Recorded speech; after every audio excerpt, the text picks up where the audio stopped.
आलमनगर मधेपुरा।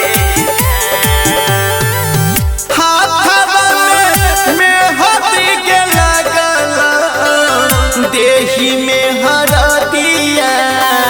लगतौगे जा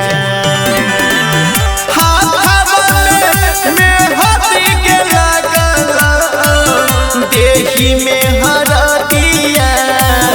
लगतौगे जा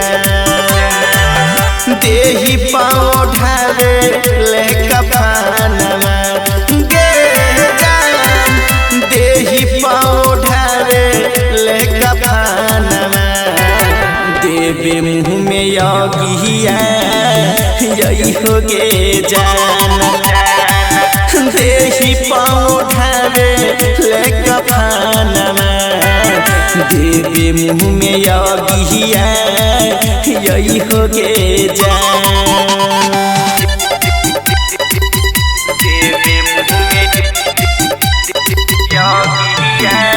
mix by Sanjeet साजन।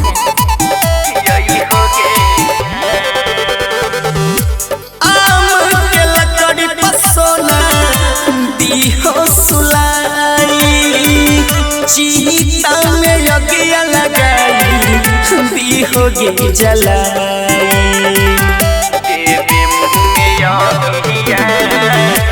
आम के लकड़ी पर सोना दीहो सुलाई चीता में यज्ञ लगाई दीहोगे जलाई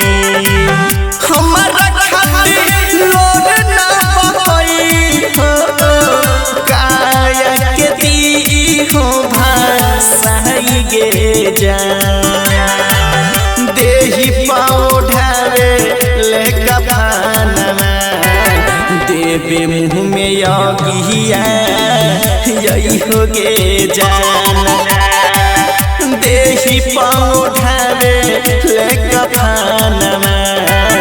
देवे मुँह में यगिया यही होगे जान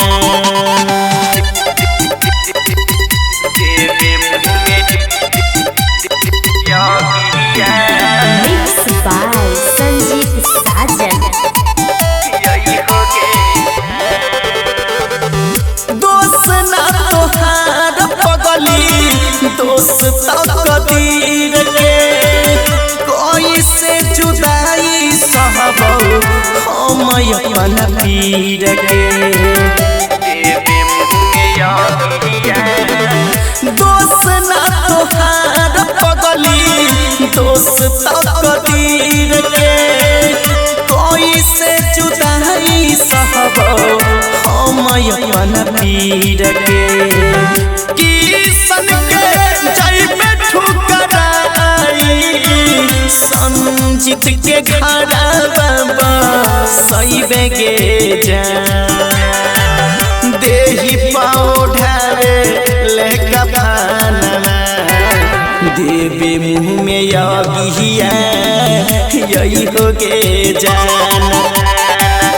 देही पाँव ढारे ले कफानमा देवे मुँह में यगिया यही होगे जान